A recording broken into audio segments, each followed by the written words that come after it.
Hey, how's it going? I hope you guys are doing good today. So, the other day I had live streamed and we watched Curious Archives intro to the SCP universe, and I gotta say, it has sucked me in. It has sucked me in, and I want to know like everything about everything.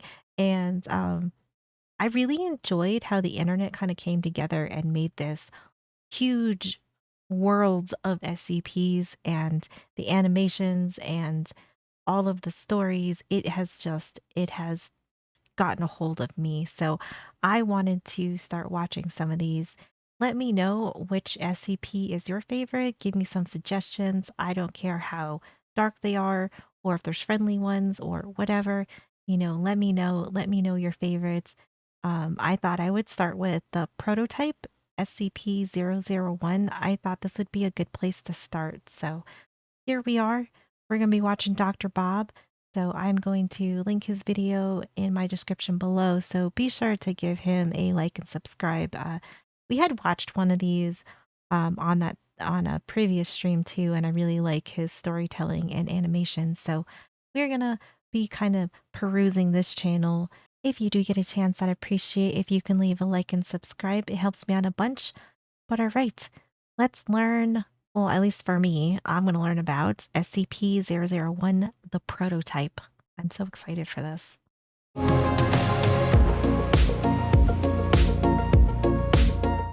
The guerrilla soldiers fire their rifles blindly into the jungle. They don't know what exactly they're shooting at, but something is out there among the trees, something they can't see, something that's killing them.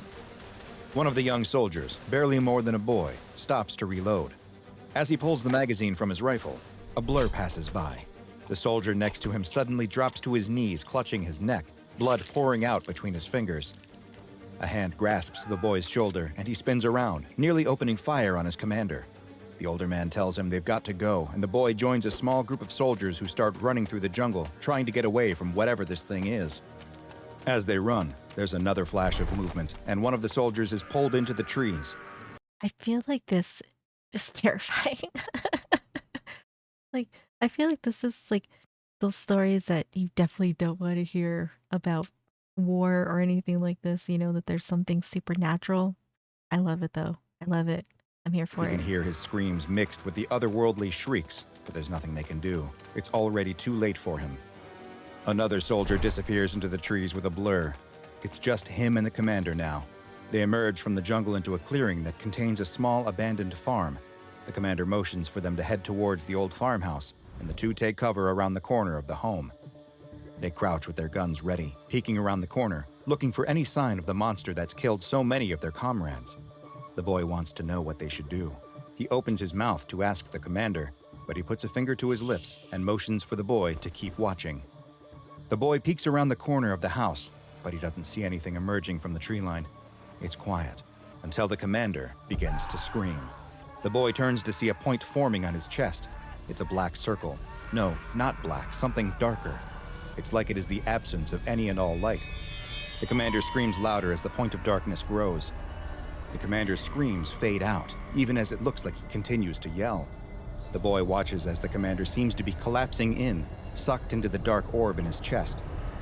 The commander's body folds in on itself, growing smaller and It folds in on itself. Oh, hell no. I could not. I don't know what I would do if I had to witness this. Oh my god. smaller until it disappears completely into the black hole, which vanishes along with him. Oof. The boy doesn't know what he just saw, but he doesn't have time to think, because emerging from the forest is the creature. The boy has never seen anything like it and runs into the farmhouse. He locks the door and pushes the old kitchen table in front of it, trying to barricade it as best he can. He looks around and spots a bed against the wall. It's the best hiding spot he can find, so I don't know if any of this is gonna save you. I it doesn't seem like I don't know if any of this is gonna save you. That thing looks pretty serious. he runs and slides under the bed, pulling himself as close to the wall as he can. The boy watches and waits, unsure of what he should do. It's quiet. There's no more screaming of soldiers being killed or any more of those guttural animal-like squeals. Maybe it decided to go back to wherever it came from. The boy doesn't dare come out from under Oh, the it's bed, coming though. in. As he watches the door, waiting for something to burst through, he sees something else. Another of those black points appears in the middle of the room. It looks like it bends the light around it, distorting the room nearby. The boy watches from under the bed as out of the point, a thin black limb emerges. First one, then another. He can see its strange pointed legs with no feet standing just in front of the bed now. With a high-pitched cry, the creature effortlessly tosses the bed aside. The boy is left exposed, cowering against the wall. The creature screams, opening its wide mouth that seems to split its eyeless face in two, revealing 2 rows of jagged teeth. The boy screams back, crying in fear, and sees that the creature isn't eyeless after all. I love the writing of this. This writing is so good. I really appreciate it because it definitely is. It's making it so immersive too. And then with the animation, I feel like this is just it's so good. It's so good. Terrifying, but it is so good. Inside its grotesque mouth, a milky blue ball appears. There's no iris, but the boy knows whatever this thing is, it's looking at him. The boy feels his chest grow tight. He looks down to see that one of the black points is forming on his chest. Oh He can no. feel himself being squeezed and crushed, pulled down into this singular point. All noises, including his screams, disappear as he is pulled into this soundless void. But then he hears something again. He looks I can't imagine having this happen to me. Like you're getting sucked in from your stomach first. Oh no. No, thank you. up to see that the creature is being riddled with bullets. It turns to escape and Oh bursts through snap. the wall of the farmhouse. The dark orb on the boy vanishes, and he sees, standing in the doorway, his friend and savior. He He's clutches still his bleeding throat alive. with one hand, holding his rifle in the other. The boy rushes to him as he collapses to the floor. Blood is pouring out of his neck, and he can no longer speak. Aw. But he dies knowing he saved his young friend. The boy starts to feel very tired, and he sits down next to his dead hero. He's all alone now, his entire group of freedom fighters now wiped out by this demon. The boy feels nauseous and dizzy. He coughs into his hand and looks down to see that it's covered in his own blood. A group of boys run down a jungle path, laughing and playing, when they suddenly stop and grow quiet. There's something up ahead of them. It's a man lying on the side of the road. The boys look scared, unsure. I this would probably give me nightmares if I was a child. I would be like, "Oh, well, now I'm not gonna sleep for a while now that we see this." Ahead of them. Maybe boys are different. I don't know. It's a man lying on the side of the road. The boys look scared, unsure if they should check it out. But then the smallest of all of them emerges from the group and bravely marches got up to the balls. man. Not wanting to let the youngest of their friends make them look like cowards, the rest of the boys soon follow. The man on the side of the road is moaning and looks to be in pain. As they get closer, they can see that he must have been in a terrible accident. His skin is gray, and it looks like his long, thin arms only have 3 fingers. What should they do? The Oh, small boy picks up a stick and reaches out with it to poke the man. don't poke it. Don't poke it. Don't poke it. Not wanting to It's one of touch him those with his own turned into the whatever monster we saw. Is that the soldier that survived? hands. But before he can, the man rolls over, opening his Ah. mouth with a horrible shriek to reveal the glassy blue eye inside as the boys turn and run, hands over their ears. Several weeks later, the small Guatemalan town holds a meeting. A crowd of people in the room are angrily yelling at the mayor, who stands at a podium, demanding answers from him about what happened to their dead or missing loved ones. A series of photos are hung on the wall behind the mayor in remembrance of those who have disappeared into the forest or mysteriously died from a rapid illness, including the brave young boy. One man shouts at the mayor, wanting to know where his daughter was. Another asks how her healthy husband could drop dead from an illness after being perfectly healthy only days before. The mayor tries to calm Oh, does this thing like curse you too? And it like curse this whole town? Because it seems like this is more than just what we saw previously. So there's got to be more to it. Maybe I don't know, but I feel like this thing's gonna like run amok on this town. the frustrated townspeople, telling them that he knows there have been rumors of a demon out in the forest, but that's all they are, rumors. The mayor warns them, though, that something is out there, though he doesn't know what. There is an animal or man that is making people sick. It may also be hunting people. Neither he nor the police know exactly what is going on. But there is good news. A group of men have come to help them. The mayor points towards a stern-looking man in a military uniform who is standing with a small group of other soldiers and a scientist off to the side of the stage. The mayor explains that this man, General Machoy, is from America, and that he's going to help them. The crowd doesn't cheer in the way that the mayor seems to have expected, but they at least stop their yelling as the general steps to the podium and thanks the mayor for the introduction. I would think that that means that this is way more serious than, maybe some cryptid, right? If you have, like, the military show up, I'd be like, "Oh, oh, oh," you know? The general looks over the crowd who are waiting and hungry for answers about the monster that's suddenly begun plaguing their town. He tells them that it is true that he's been sent here by the US government in order to investigate what's been happening and stop whatever threat is out there in the jungle by any means necessary. He can't promise that he'll be able to bring back any of their missing loved ones, but he can at least prevent whatever this is from taking any more. He then gestures to the rest of his group and tells the crowd that the men he has brought with him have been specially trained to deal with this exact type of situation, and that they don't need to worry any longer. The only thing everyone needs to do is stay out of their way, and all will be taken care of. With that, he walks off the stage as the crowd erupts into more shouting. General Machoy stops at the scientists waiting next to the stage. "Well, Dr. Ketter, what do you think?" The scientist adjusts his glasses and answers, "This is what we've been preparing for. The overseers kept telling us this day would come. It looks like it finally has." The group of soldiers led by General Machoy make their way through the dense forest.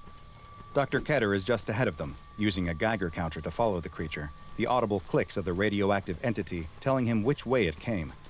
They track the There is something about Geiger counters and how they sound. I feel like it like, gives me chills, like, when you hear them. I don't know. Maybe I play too much Fallout, but it's like a eerie noise, and I kinda like it, but it's also really scary. source of the radiation to a clearing in the jungle where a small village once stood. It's, like, Most super of the buildings are radiated. overgrown with plants and thick vines, but with it growing dark, this seems as safe a place as they will find to make their camp for the night.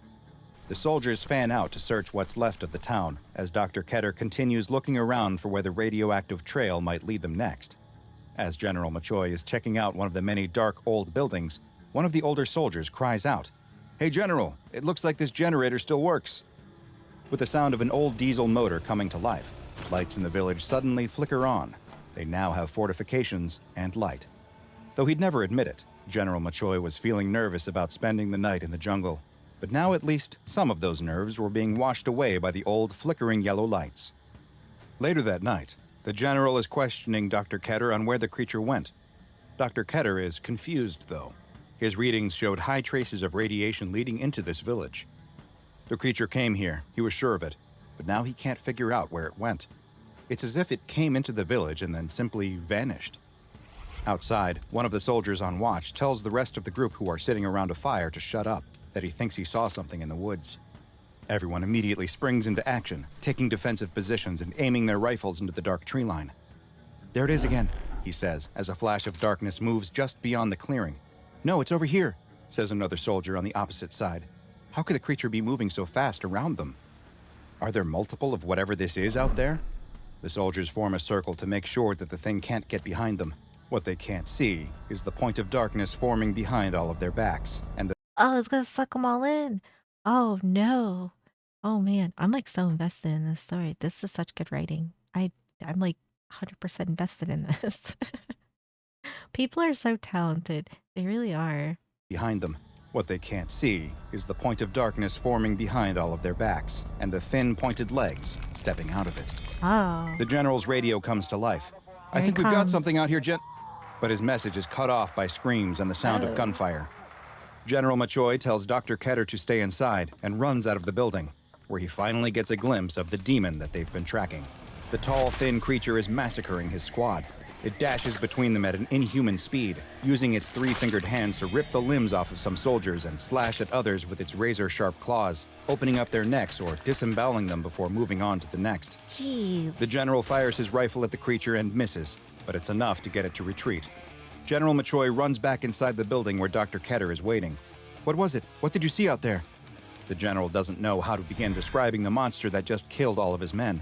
It's like nothing he's ever seen before, and something that no amount of training could prepare him for. As the two men ponder what to do next, the Geiger counter on the table suddenly starts to click, softly at first, but then more and more, as if a huge amount of radiation has suddenly flooded the room.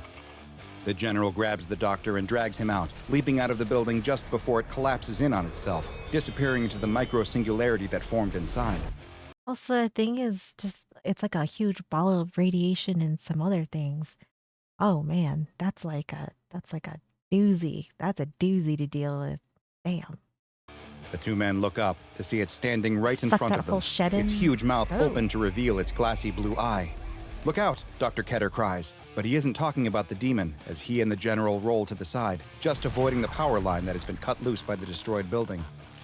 The power line hits the ground and immediately begins to spark, sending out bright pulses of white electrical light. The creature cries out with a gut-wrenching scream and collapses to the ground, huddling up into a ball as it tries to cover up its mouth with its thin arms. Oh. "Is it the electricity?" the general asks, Yeah. confused about what suddenly stopped the killer's rampage. But Dr. Ketter realizes it isn't the sparking power line that the creature has been immobilized by, it's the flashing lights. The general doesn't wait for his answer, though, and fires the weighted net from his gun, trapping the howling creature. Dr. Ketter examines the creature at the Field Research Center that has been set up several miles from the village. A strobe light has been affixed to the inside of the creature's cage, but even when the doctor turns the light off, the grayish-brown skinned entity still remains curled up in a ball on the floor. The doctor wonders if perhaps the creature is hungry, but it shows no interest in any of the various meats, fruits, and vegetables they've presented to it. Because it eats people? It needs people to feed on? Maybe? Maybe? I don't know. I love this though. This is so interesting. The doctor stands in the doorway of the tent. I can see why this is like SPC is so popular and like became so huge though, because I absolutely love this story. This is amazing. That has been set up to house the creature's cage and gives an update to General Machoy, who is anxious to get the creature moved to the United States and a more secure containment environment. Dr. Ketter stresses that he fears the journey might kill this creature, though, and put an end to the incredible research and testing they can perform on this amazing living specimen. The general turns to leave, but stops to salute the body of one of his soldiers being carried by on a stretcher. Dr. Ketter himself turns to go back to his research when he notices something. The creature's mouth is ever so slightly open. Dr. Ketter has yet another idea. That night, Dr. Ketter enters the temporary morgue and takes a severed arm from one of the dead soldiers. Back in the research tent, he presents the arm to the creature, sliding it through the cage bars. The creature doesn't react, but Dr. Ketter continues to watch and wait. After a time, the creature finally stirs. It's the first time he has seen it move since it was captured. The creature reaches out with its long three-fingered hand and grabs the arm before starting to feed on it. "You like that, don't you?" Dr. Ketter asks. Yep. It needs those people nuggies. Oof.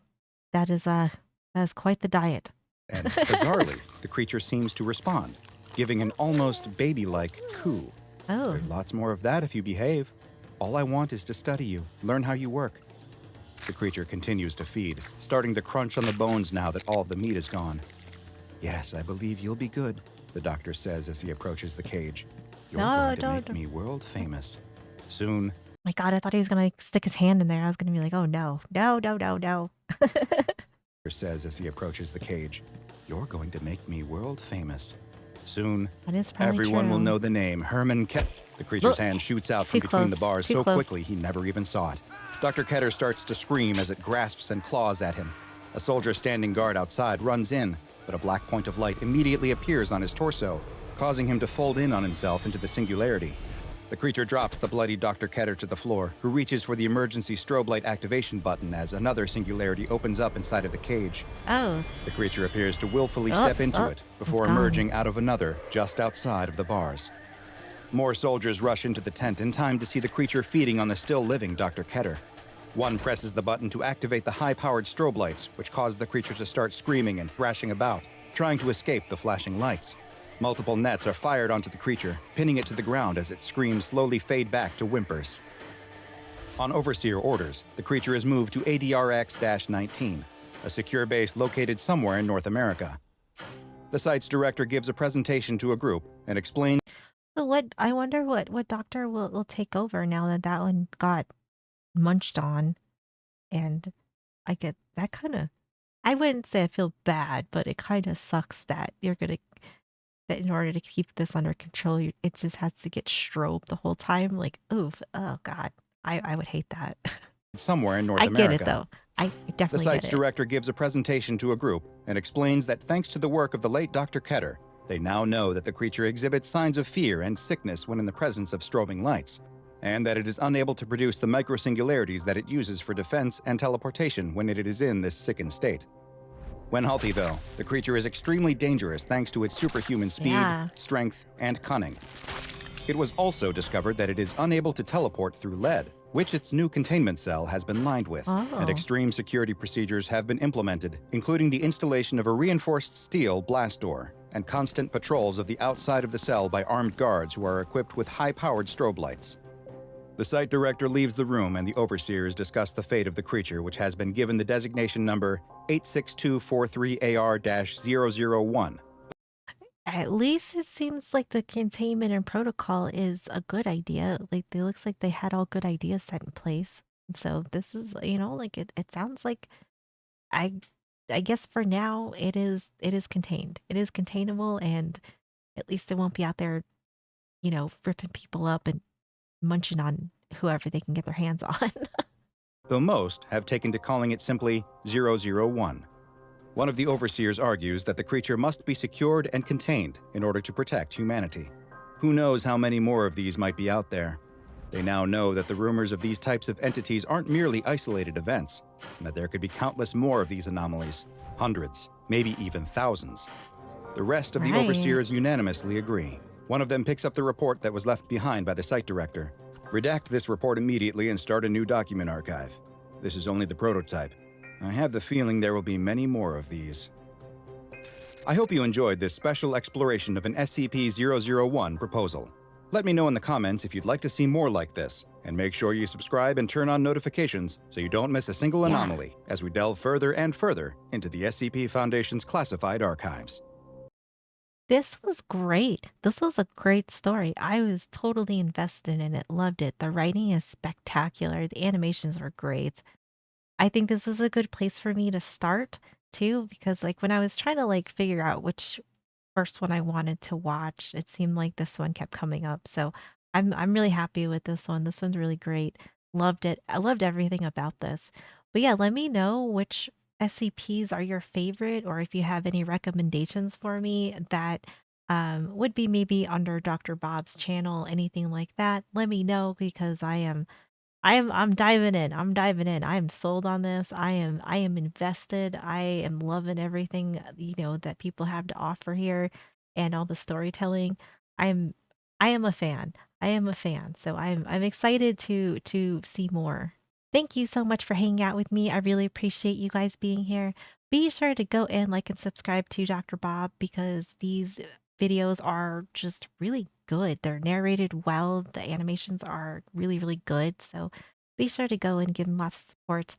But that's going to do it for me. I hope you guys had a great day, and I will see you in the next one.